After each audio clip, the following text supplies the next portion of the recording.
Hello everyone.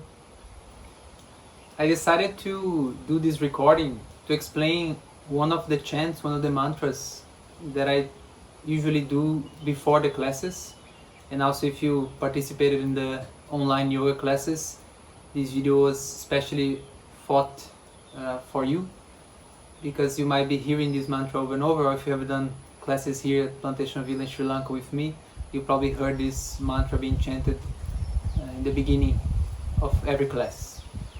It's a very classic mantra in India, and normally it's done before any situation that has a teacher-student relationship. So any situation in which knowledge is being portrayed, it can be any knowledge, any type of knowledge, it don't need to be specifically yoga. So I'd like to share a little bit with you the way that I have learned this chant with my teachers from my tradition, the Krishnamacharya tradition of yoga, and also the way they have explained to me. I believe it's always nice to know the meaning of, even if it's a foreign language to you. You don't need necessarily to learn the language, but at least the basic meanings of the words that you are chanting. It always helps you to connect with that sound. Now that you know the meaning, you can connect, let's say, your heart and your mind to that specific sensation, that specific sound, and then it can increases the result or the effect of that. Before I chant, I would just like to briefly mention the importance in the Eastern countries, such as India, where I have learned some things, Sri Lanka, where I'm learning some things, different than the West, where I'm from. In these Eastern countries, the figure of the teacher is extremely important. That's why even they have more, let's say, more, not powerful, but it lacks me the best word for that, but more respectful names than teachers, which like guru, like acharya, which represents, it's more than just a teacher, it's really something big. This idea that learning should be respected, and whoever is in the position of teaching anything should be respected.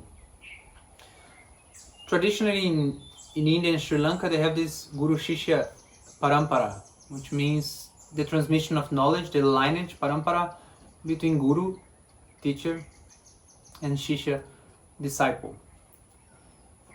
It's very interesting to understand a little bit of how this was developed, because in these countries, still up to this day, a lot of knowledge is transmitted orally. So they value a lot of oral transmission of teachings, more than books, or even more nowadays like internet, because it's more personal. So there are many ongoing traditions in this part of the world which rely largely on oral transmission. They don't have books. So even, for example, at the moment I'm learning Indigenous Sri Lanka medicine, and this tradition has a few palm leaf written books, but it's mostly like recipes. They don't actually have the knowledge there. So if you get those books, you cannot understand what's going on. You need someone to teach you. It might sound a little bit prehistoric, it might sound like, why would you do that? But there are some valid points on this. This will be a discussion for another time, and you are welcome to message me and we can talk a little bit more about it. But to be very brief, when you're learning through relationship, when I say relationship, it's not just boyfriend and girlfriend or husband and wife, relationship, human relationship, there is always more sense of closeness, a little bit, I would say, more sense of respect also. And this personal touch makes things shine a little bit more forth. So, for example, I have a past of going to university also and doing university studies, and I participate in this institution where I have learned, and the teachers, they were there most probably giving kind of the same classes for every class, every student, every batch that comes. Once you leave the university, you go on your own path, and it's okay, you have a diploma, but it's more like building your own name. When you enter this realm of the oral traditions, first they have to approve you, they have to accept you in the lineage. So it's a little bit like, let's see if your personality matches what you're aiming to learn. Who can decide is whoever knows it. Whoever has the knowledge has an idea of what's the beauty of that knowledge, and what are the problems of that, what are the challenges, what are the benefits, etc. So they can check if that matches your personality. Sometimes it doesn't matter if you learn medicine, that doesn't mean you're going to be a great doctor. You need to see if it matches even your view of life. So there's a little bit of this trial first. Let's see if it actually is what you should do. If it's for you.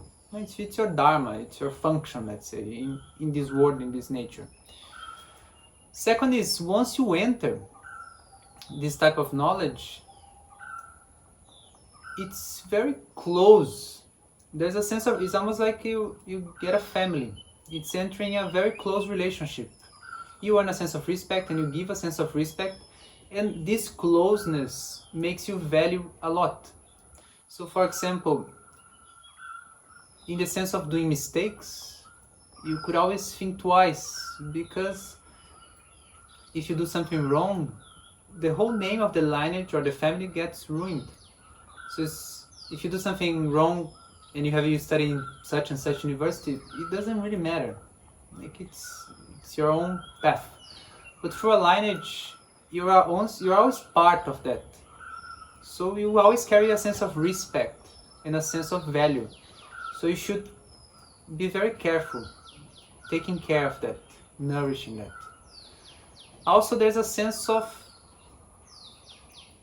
having somewhere to go, because these lineages, they always have someone doing it, so you have always someone to rely to. It's your teachers or other students, but mostly, of course, your teacher. So that you are always able to go there and ask. So you have always a point of return. You see somewhere to rely on. This is something sometimes we don't also have in institutions, because they're too big to offer that.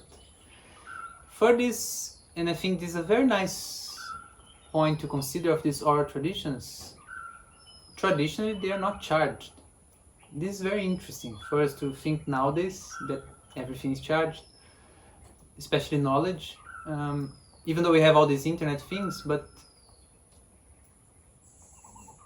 you can have information, but information doesn't necessarily means knowledge, especially for human things, such as disease, such as understanding the mind and treating the mind and treating the body, etc. All of these, they are only information is not enough. You need knowledge, which is practical, it's experiential knowledge. This is really what makes a lot of difference. And now this is normally charged, and it's difficult to be available. Now, on these traditions, there's no cost. Once you're part, it's like now you're responsible to transmit the knowledge further. It's a responsibility, but there's also a beauty in that you're maintaining some human knowledge alive. That's why it's not charged. You're already paying by maintaining the knowledge alive, you see? And because it's always a personal relationship, the teaching is always personalized. That means no student should learn on the same way.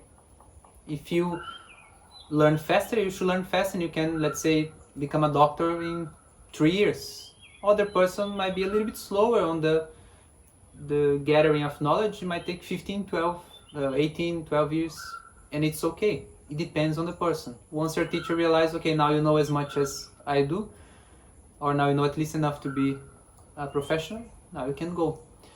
But this depends on the person. And even specialization, they might notice some potentials in each person that can be nourished. So a few points to consider I thought could be interesting to share. Traditionally in these societies, it has always been done like this. It's still done like this. There's a lot of things in many other countries we have no idea that is actually happening. A lot of knowledge on plants, a lot of medical knowledge. I would say even a lot of knowledge about the mind, potentials of the mind. A lot of this knowledge is still kept in families or small groups, and they don't publish books, they're not on the internet, but they're doing their own thing, and they're doing some good for their own societies. Now, going back to the mantra, the mantra you're going to explore today is the Sahana Vavatu. I will chant it and I will put the script, the written text for you on the description of this video so that you can read and you can try practice by yourself. After I chant, I will teach you the meaning. Om Sahana Vavatu Sahanau bhunaktu saha vīryaṃ karavāvahai tejasvi nāvadhītamastu vidviṣāvahai.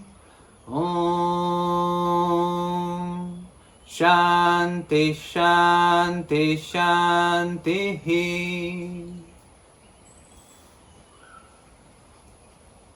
I will also put on the link a very nice musical version done with this Vedic way of chanting, done by George Harrison and Ravi Shankar.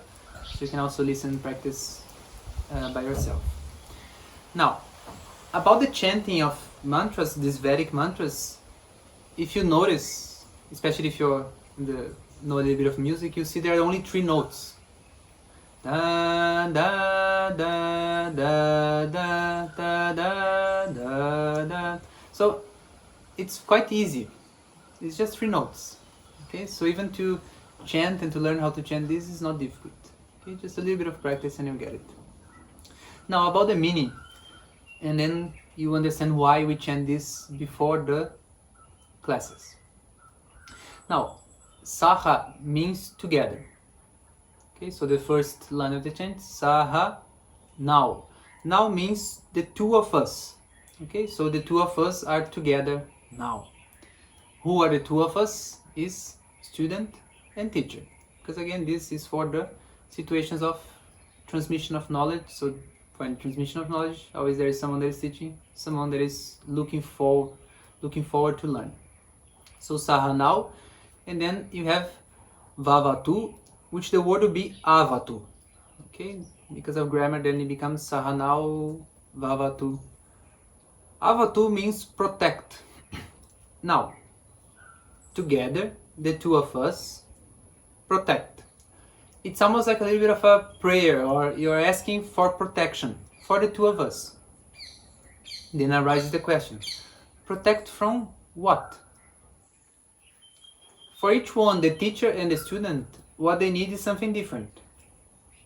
For the teacher, what he needs to be or she needs to be protected from is laziness. And from the part of the student, what he or she needs to be protected from is distraction.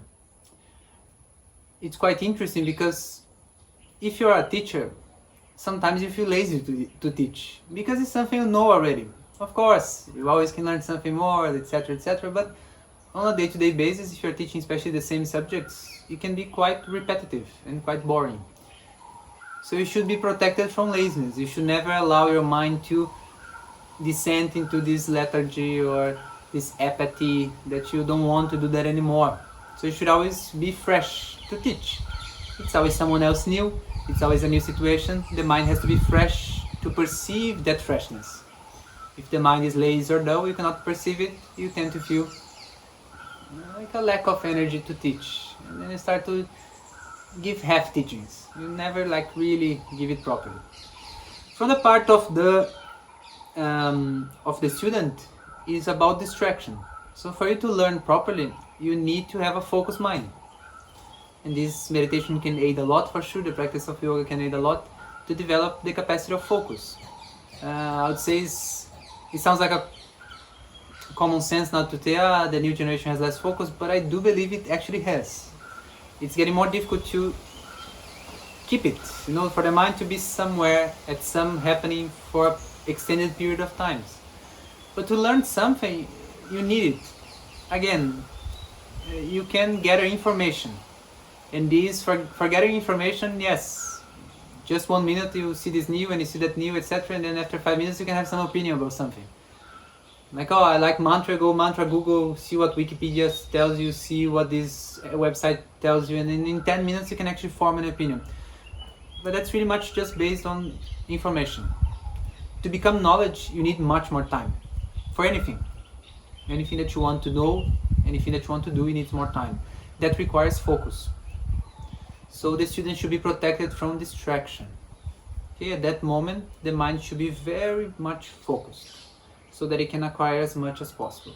And from the part of the teacher, no laziness. So it should be energized and fresh to portray, to give the teaching as much as, or as best as possible.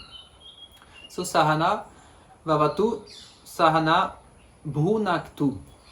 Now, bhunaktu means to nourish. So together, the two of us, teacher and student, you're asking to be nourished. So first we're asking to be protected, avatu. Now you're asking to be nourished, bhunaktu. Bhunaktu, again, you can understand in two ways. For the student, you should be nourished with knowledge. So the student should, in the end of that transmission, should receive the gift of knowledge. The teacher, the prayer, the asking for this chant is to receive happiness. Happiness comes when you realize that you're able to transmit what you wanted to. You're able to create some change, some difference in the life of that person, in the life of the student. So again, each one, of course, the student can feel happy also of getting knowledge, but sometimes some knowledge just creates more confusion and it goes on like this, more questions, etc. So sometimes happiness comes only much later. You need effort, attention, focus, etc. Keep on going, get knowledge, which is the information that has been digested, and then after some time happiness comes, but maybe not straight away. But for the teacher, because supposedly the teacher already knows whatever he or she is doing, she should feel happy already, because life is fine for that person. Moving to the next part of the chant, so Sahana Vavatu, Sahana bhunaktu, and then we move to saha vīryaṃ karavāvahai. Saha vīryaṃ karavāvahai. Saha, together, no? Teacher and student. Vīryaṃ means effective. Okay? Virya is powerful. And then karavāvahai, it's make. So you're praying, you're asking, make this process effective. So let this happen. Again, I'm using the word prayer, but you can see, you can even see as you're talking to yourself. No problem. If you don't follow any specific religion or spirituality, etc., you can always understand this. You're just, at that moment, you're telling yourself, may I not be lazy, may my student be focused, may I get a sense of happiness of transmission of knowledge, may my student get a sense of the acquiring of knowledge, and may this process be done in an effective way, with less problems. We move to the next stage of the chant, tejasvi nāvadhītamastu. Here, tejasvi means shining. Okay, tejas has always been understood as this quality of fire, of brightness. Tejas is normally related to a lot of normally in these philosophies, when they talk about knowledge or even meditation, there's this quality of tejas, of brightness, or in Ayurveda terms, the pitta quality, which is this quality of the mind being able to perceive, and perceive clearly. So tejas, or fire, is the symbol of something which removes darkness. So the fire, even in Ayurveda terms, we say there's the fire on the mind, because what creates this brightness that you can see the world, you can connect, you can perceive, and then gather the information to acquire knowledge about the world. This is the quality of tejas. Here, this shining quality, you're saying tejasvi nāvadhītamastu, it's let this learning be shining, let this learning be bright. This can only come through focus. Then we return all the way back. You cannot be lethargic, you cannot be dull, you cannot be lazy, you cannot be distracted, otherwise there's no shining forth You know, you imagine like a fire which doesn't have much fuel, doesn't have much sticks, or doesn't have much oil to burn. It becomes very mild, and then you cannot actually use it to explore. So the mind has to increase this capacity of tejas, this capacity of brightness, of clarity, of perceiving. This, I would say, can be for sure enhanced through practice of meditation, so that you remove with time more and more of the distractions, so that you can just move that shining quality of the mind to anything that you would like to learn more about. Okay, so this training of focus. And ultimately this tejas quality is also to do a process of self-discovery. That these tejas, this light of the mind, this brightness can be inward turned, that you can maybe understand more about the process of the mind itself, the tendencies of the mind, and maybe the base of the mind. What they say is like all these promises of a space of peace and happiness and tranquility, etc., when the mind has less distractions and it just shines forth. Might be a little bit philosophical, but when the mind is just perception, okay, everything is bright, so there's nothing creating shadows. Thoughts, emotions, etc., they're all part of life, it's fine, but at least at some moments, if you remove these objects from the mind, they're not creating shadows on the space of the mind. And then you can have the experience of clarity, of space. Okay, this is also related to the quality of fire, tejas. So tejasvi nāvadhītamastu vidviṣāvahai. He finishes with a very nice way. Ma here means not. Vidviṣāvahai means hate each other. So let us not hate each other. Because every time there's relationship, there's a possibility of problems. This is a universal truth. That's why I don't believe we all, at any point in earth, will have full-on peace. Because you see, like, you might be seeing this video and think, oh, so nice, the nature, etc., but you don't see the mosquitoes, you don't see the flies, you don't feel the heat, the tropical heat. I mean, for me, it's not a problem, you can get used to that, you see? But there's always a little bit of conflict. The mosquitoes want your blood, you don't want to give your blood to the mosquitoes. You know, you walk on the grass, sometimes you might have some wild leaf which has thorns. You know, it doesn't want you to step on it. So, but you want to walk around, you see? So there's always a little bit of conflict. This is life. If there is someone and someone else, at some point there will be conflict. And this can be even increased further on situations of transmission of knowledge. Of course, our transmission of knowledge nowadays has become very bureaucratic, including therapeutical grounds. Sometimes it has become very bureaucratic, which means there is a method, there's a recipe, that's what you pay for. You go, you learn the recipe, and you go home. And there's a council to make sure you only give the recipe and not something else. I don't want to turn this into a political chat, but this has benefits, but this has also issues. Because yes, you get what you pay for, but sometimes you don't get what you need. You know, so that's why, going back to the beginning of this conversation, these oral transmissions of knowledge, because they're very close and very personal, they always allow more transformation of self, of personality, deep transformation. You're not going to a classroom with a bunch of people and the teacher is giving a recipe. Like, okay, that's the way you can summarize this knowledge on the most open way, give to everyone, each one will take as much as possible. But it's a recipe, it's an enclosed knowledge. Of course there's exceptions, there are better teachers, better places to learn, etc., but in general it's more shielded, it's more protected, like a recipe, and that's given to everyone. Now, I would argue that the best way of learning is one that doesn't follow necessarily this recipe process or this scheme process. It's one that is more open. This is what truly allows personal transformation. That's why relationships are so important. Family and love relationships and emotional relationships, because they're the ones that break some barriers and allow the space to be entered. And that interference on your personal space is what creates some trouble, which manifests the possibility of change, of self-reflection. On these traditions, our traditions, that's why I say may we not hate each other, is because it was very close. If it's in a university, you don't like your teacher, it's fine, it's just for one semester, you know.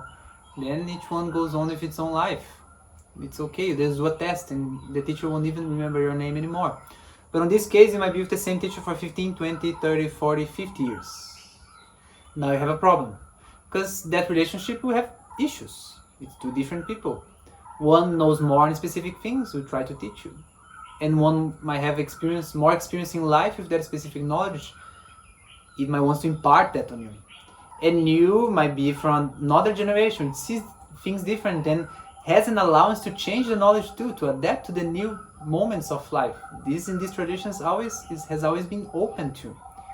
At least I'll say not all, but I would say in some, like Ayurveda or these traditional medicines, there's a lot of space for modification. And then there's always conflict. Someone belongs to a different generation, someone to a new generation. Someone wants to change, someone wants to conserve, and there's conflict. You don't even need to be part of these traditions, just think of your family life. Someone is from one generation, there's another generation, there's another generation. There is conflict, you know? So there's a tendency to develop hate.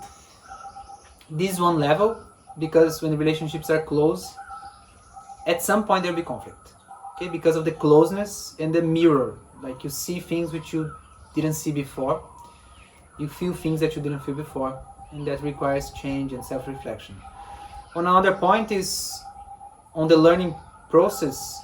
Sometimes the teacher might notice that the student starts to know more than him or her. And then there might be a sense of, no, I have to keep the knowledge for me. No, I don't want anyone else to know more than me. This can also develop into hate. Or from the part of the student, for example, of developing a big ego, big head, and start to think, I know more than this guy or this woman, I don't need this person anymore. Without understanding that sometimes you do need.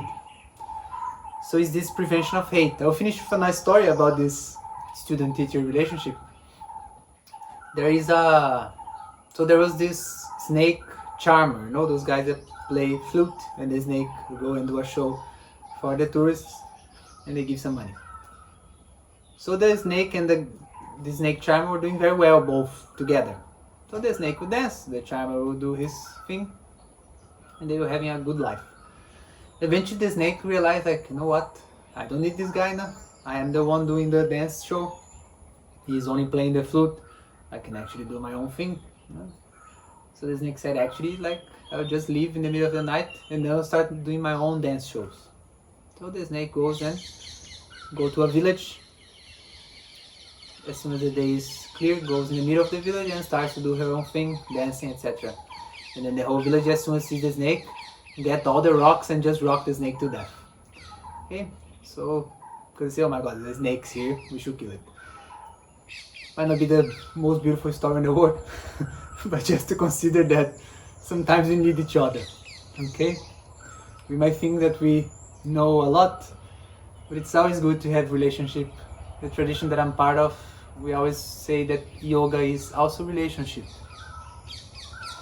If you want to develop the qualities of your mind, you need someone that is seeing you from the outside.